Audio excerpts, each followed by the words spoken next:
Assalamualaikum warahmatullahi wabarakatuh. Selamat pagi anak-anak. Bagaimana kabar kalian? Bapak harap kalian dalam keadaan yang baik. Amin. Kali ini kita akan membahas video pembelajaran kelas 6, tema 1, subtema 1, pembelajaran 1. Simak dengan baik-baik. Sebelum itu, jangan lupa kalian untuk berdoa lebih dahulu. Berdoa mulai. Kompetensi dasar yang akan dicapai oleh siswa adalah KD 3.1 untuk pembelajaran IPA membandingkan cara perkembangbiakan tumbuhan dan hewan, sedangkan KD 4.1 menyajikan karya tentang perkembangbiakan tumbuhan. Sedangkan untuk KD IPS 3.1 mengidentifikasi karakteristik geografis dan kehidupan sosial budaya, ekonomi, politik di wilayah ASEAN. KD 4.1 menyajikan hasil identifikasi karakteristik geografis dan kehidupan sosial budaya, ekonomi, dan politik di wilayah ASEAN. Untuk KD Bahasa Indonesia 3.1 menyimpulkan informasi berdasarkan teks laporan hasil pengamatan yang didengar dan dibaca, sedangkan 4.1 menyajikan simpulan secara lisan dan tulis dari teks laporan hasil pengamatan atau wawancara yang diperkuat oleh bukti. Ini adalah tujuan pembelajaran dari tema 1, subtema 1, pembelajaran 1. Apa yang kalian ketahui tentang tanaman ini? Apa manfaatnya dalam kehidupanmu? Apa yang ingin kalian ketahui tentang tumbuhan sebagai sumber makanan? Perhatikan gambar berikut ini. Hewan dan manusia memperoleh manfaat dari tumbuhan. Manfaat tumbuhan bagi manusia antara lain, yang pertama sebagai sumber energi bagi manusia, yang kedua sumber vitamin untuk menjaga kesehatan tubuh, yang ketiga sebagai sumber oksigen untuk bernapas, yang keempat pengikat air tanah, yang kelima peneduh dan memperindah kehidupan di bumi. Apa manfaat tumbuhan bagi hewan? Nah, manfaat tumbuhan bagi hewan adalah sebagai sumber energi bagi hewan tersebut. Kemudian tumbuhan merupakan sumber bagi kehidupan manusia dan hewan. Tumbuhan adalah produsen penghasil cadangan makanan dan sumber oksigen untuk bernapas dan melindungi bumi dari sengatan sinar matahari. Beberapa hal yang akan terjadi jika tidak ada tumbuhan adalah manusia dan hewan tidak memiliki sumber makanan dan bumi akan gersang, sehingga kehidupan akan berakhir. Nah, coba kamu pahami teks tentang tanaman jagung berikut ini. Bagaimana jagung berkembang biak? Jagung merupakan salah satu tanaman yang dijadikan bahan makanan pokok di berbagai negara, salah satunya di Indonesia. Di Indonesia, penduduk Pulau Madura menjadikan jagung sebagai makanan pokoknya. Jagung merupakan salah satu tanaman penghasil karbohidrat yang sangat diperlukan oleh tubuh. Seorang petani jagung memulai pembiakan tanamannya dengan menanam biji jagung. Setelah 3-4 hari, bakal tanaman akan muncul di permukaan tanah. Tanaman jagung akan terus tumbuh menjadi besar. 3 hingga 3,5 bulan, buah jagung dapat dipanen oleh petani. Buah jagung yang berbentuk seperti tongkol pada mulanya berupa sekuntum bunga. Bunga jagung memiliki helai-helai rambut halus pada bagian ujungnya. Pada helai rambut tersebut terdapat tepung sari. Tepung sari akan terbang terbawa angin. Ketika angin bertiup, tepung sari yang terbawa angin sebagian akan jatuh di kepala putik yang terletak di bagian bawah bunga pada pohon jagung yang lain. Ketika itulah terjadi pembuahan. Setelah terjadi pembuahan, bunga jagung tersebut terus berkembang hingga menjadi buah jagung. Perkembangan itulah yang dapat diamati dari waktu ke waktu. Buah jagung akan siap dipanen ketika rambut jagung sudah berwarna kecoklatan dan bagian tongkolnya sudah mengering. Apabila buah jagung tersebut dikupas, akan memperlihatkan biji jagung yang kekuningan. Bagian yang dimakan oleh manusia adalah biji jagung. Supaya jagung selalu tersedia sebagai bahan makanan manusia, maka petani jagung harus menanam kembali sebagian biji jagung dari hasil panen. Biji jagung yang tua dapat ditanam kembali. Dari sinilah akan dimulai lagi perkembangbiakan jagung. Setelah kita membaca teks bagaimana jagung berkembang biak, maka tulislah ide pokok dan informasi penting setiap paragraf. Ibu beri contoh paragraf pertama dan paragraf kedua. Paragraf pertama, jagung merupakan salah satu tanaman yang dijadikan bahan makanan pokok di berbagai negara, salah satunya Indonesia. Paragraf kedua, jagung dikembangbiakkan dengan menanam biji. Nah, anak-anak ibu, Cari ya ide pokok dan informasi penting paragraf lainnya. Berikut adalah gambar bunga lengkap yang disebut dengan perkembangbiakan generatif atau secara kawin terjadi melalui proses penyerbukan dan pembuahan.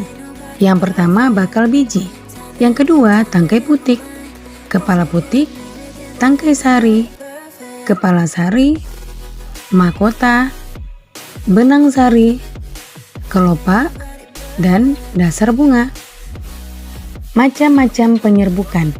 Yang pertama, penyerbukan sendiri, yaitu serbuk sari jatuh di kepala putik pada bunga yang sama. Yang kedua, penyerbukan tetangga. Serbuk sari jatuh di kepala putik pada bunga yang masih satu tumbuhan. Yang ketiga, penyerbukan silang. Serbuk sari jatuh di kepala putik pada bunga lain yang sejenis tetapi berbeda tumbuhan. Yang keempat, penyerbukan bastar. Serbuk sari jatuh di kepala putik pada bunga yang berasal dari tumbuhan yang berbeda varietas. Itulah 4 macam penyerbukan. Bunga yang indah bukan hanya tumbuh di Indonesia. Negara-negara lain seperti negara tetangga pun memiliki bunga yang cantik. Karena kondisi geografis yang hampir sama, bunga yang tumbuh tidak jauh berbeda jenisnya. Banyak negara yang memiliki persamaan dalam kehidupan sosial dan budaya. Oleh sebab itu, mereka menggabungkan dirinya dalam suatu organisasi yang bernama ASEAN, yaitu Persatuan Negara-Negara se-Asia Tenggara. Berikut adalah 10 negara ASEAN tersebut. Indonesia, ibu kotanya Jakarta. Singapura, ibu kotanya Singapura. Kamboja, ibu kotanya Phnom Penh. Thailand, ibu kotanya Bangkok. Myanmar, ibu kotanya Naypyidaw. Laos, ibu kotanya Vientiane. Vietnam, ibu kotanya Hanoi. Malaysia, ibu kotanya Kuala Lumpur. Filipina, ibu kotanya Manila. Dan Brunei Darussalam, ibu kotanya Bandar Sri Begawan. 5 negara yang menjadi anggota pertama ASEAN di tahun 1967 adalah Indonesia, Adam Malik, Malaysia, Tun Abdul Razak, Thailand, Tanat Koman, Singapura, S. Rajaratnam, dan Filipina, Narciso Ramos. Mereka adalah utusan dari kelima negara, sekaligus merupakan tokoh-tokoh pendiri ASEAN. Berikut adalah kehidupan sosial budaya masyarakat ASEAN. Yang pertama adalah negara Brunei Darussalam. Kampung Ayer adalah desa terapung di Brunei Darussalam. Tahun 1400, Kampung Ayer sempat menjadi pusat pemerintahan. Saat ini, banyak penduduknya yang memiliki perahu pribadi dan disimpan di bawah rumah apung mereka. Budaya Brunei banyak dipengaruhi oleh ajaran Islam. Mayoritas penduduknya adalah orang Melayu. Kata Brunei berasal dari kata Nah Baru yang diucapkan oleh Awang Alak Betatar, penemu negara ini. Kota Darussalam berarti tempat yang damai atau rumah keamanan. Dalam percakapan, menunjuk dengan jari telunjuk dianggap kasar. Secara tradisional, orang Brunei tidak berjabat tangan dengan lawan jenis. Melepaskan sepatu adalah kebiasaan umum orang Brunei sebelum memasuki rumah orang lain. Negara kedua adalah Malaysia. Patung Dewa Manungga di Malaysia merupakan patung berukuran 42,7 meter. Patung ini terletak di Batu Kafes, gua yang merupakan salah satu kuil Hindu di luar India yang paling populer yang didedikasikan untuk Dewa Manungga. Malaysia memiliki kota yang bernama Georgetown, yaitu kota yang terdaftar dalam UNESCO World Heritage. Kota ini terletak di Pulau Penang. Georgetown adalah kota yang memiliki ragam jenis budaya. Banyak gedung peninggalan masa Eropa dan bangunan bernuansa Melayu Tionghoa. 3 kaum utama di Malaysia adalah kaum Melayu, Cina, dan India. Musik tradisionalnya banyak dipengaruhi oleh budaya Cina, Islam, India, dan Indonesia. Makanan khasnya adalah nasi lemak. Yang ketiga adalah negara Filipina. Budaya Filipina merupakan hasil perpaduan antara budaya Barat dan Timur. Kehidupan budayanya dipengaruhi oleh budaya Melayu, Cina, dan Spanyol. Bahasa Filipina adalah bahasa nasional, dengan bahasa Inggris sebagai bahasa pengantar untuk urusan perdagangan atau pergaulan. Ada 8 dialek utama yang digunakan masyarakat Filipina, Po dan opo adalah sebutan orang Filipina terhadap orang yang lebih tua. Mereka memanggilnya dengan menggunakan kata-kata seperti kuya, ate, monang, atau manang yang menunjukkan rasa penghormatan. Yang keempat adalah Kamboja. Banyak candi di Kamboja terbuat dari batu. Dewa-dewa dari agama Hindu dan Buddha terukir pada tembok. Tari Apsara lahir pada 2000 tahun yang lalu. Relief tarian banyak ditemukan di bangunan-bangunan keagamaan di Kamboja. Orang Khmer mengenakan syal kotak-kotak yang disebut krama. Yang keempat adalah negara Myanmar. Myanmar disebut sebagai negara 1000 pagoda. Hal ini disebabkan karena sangat mudah menemukan kuil-kuil suci Buddha. Mayoritas penduduk Myanmar adalah keturunan Tibet. Bahasa yang digunakan adalah bahasa Birma. Pakaian tradisional Myanmar yang disebut dengan longyi mirip sarung Indonesia. Namun, kain ini membelit bagian tubuh mereka mulai dari perut hingga betis.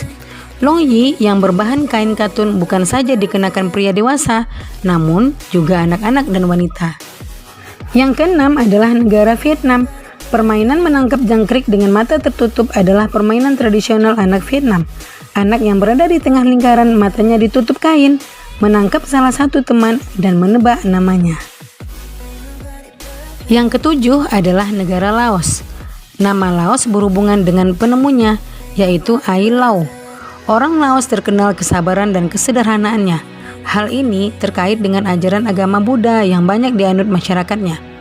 Olahraga tradisional di Laos adalah katau, seperti olahraga bola voli, namun menggunakan kaki untuk menangkap dan memukul bola. Bola terbuat dari anyaman bambu. Selanjutnya, negara Singapura. Singapura memiliki lambang negara yaitu Merlion. Merlion adalah patung berkepala singa dan berbadan ikan. Menurut mitos, Singapura dahulunya adalah kampung ikan. Kampung ini bernama Temasek yang berasal dari bahasa Jawa yang artinya lautan. Singapura berasal dari kata Sanskerta yang berarti kota singa. Penduduk Singapura berasal dari Cina, Melayu, India, dan Eropa. Kaum Baba adalah sebutan bagi keturunan Cina Melayu. Singapura memiliki 4 bahasa resmi, yaitu Melayu, Mandarin, Inggris, dan Tamil. Masyarakat Singapura memiliki budaya jalan kaki. Sekitar 80% masyarakat memilih untuk berjalan kaki kemana-mana. Hal ini disebabkan harga kendaraan, yaitu mobil dan bahan bakar sangat mahal. Kepiting cabai adalah makanan yang sangat digemari masyarakat Singapura. Terakhir adalah negara Thailand. Thailand adalah satu-satunya negara di ASEAN yang tidak pernah dijajah bangsa Eropa. Thailand dalam bahasa Thai adalah Pratit Thai, yang artinya tanah kebebasan. Sejak tahun 1800-an, Thailand berubah nama, antara lain Siam, dari bahasa Sanskerta yang artinya gelap atau coklat, dan Thailand. Wilayah Asia Tenggara dibagi menjadi 2 daratan, yaitu yang pertama, daratan berbentuk semenanjung. Wilayah yang berbentuk semenanjung adalah Myanmar, Thailand, Laos, Kamboja, Vietnam, dan wilayah Malaysia bagian barat. Yang kedua, berbentuk gugusan kepulauan. Wilayah yang berbentuk gugusan kepulauan adalah Filipina, Indonesia, wilayah Malaysia bagian timur, Singapura, dan Brunei Darussalam. Nah, sekarang tulislah pemikiranmu tentang karakteristik negara pada diagram Venn yang telah disiapkan. Perhatikan caranya berikut ini. Pertama, tentukan 2 negara yang akan kamu cari informasinya. Lebih dalam lagi, tulislah di kotak yang telah tersedia. Yang kedua, tulis masing-masing karakteristiknya di lingkaran sesuai dengan negaranya. Yang ketiga, di tengah lingkaran, kamu dapat menuliskan persamaan karakteristik yang dimiliki oleh kedua negara tersebut. Nah, ini adalah contoh karakteristik antara 2 negara, yaitu negara Indonesia dan Singapura dalam bentuk diagram Venn. Sungguh menarik kehidupan sosial budaya penduduk negara tetangga. Kamu akan belajar lebih banyak lagi loh tentang negara-negara ASEAN. Nah, setelah melihat video tersebut, mari kita jawab soal-soal berikut ini. 1. Apa manfaat tumbuhan bagi manusia? Apa manfaat tumbuhan bagi hewan? Apa yang terjadi jika tidak ada tumbuhan di bumi? 2. Sebutkan dan jelaskan 4 macam penyerbukan. 3. Gambarlah sebuah bunga lengkap beserta nama bagian-bagiannya.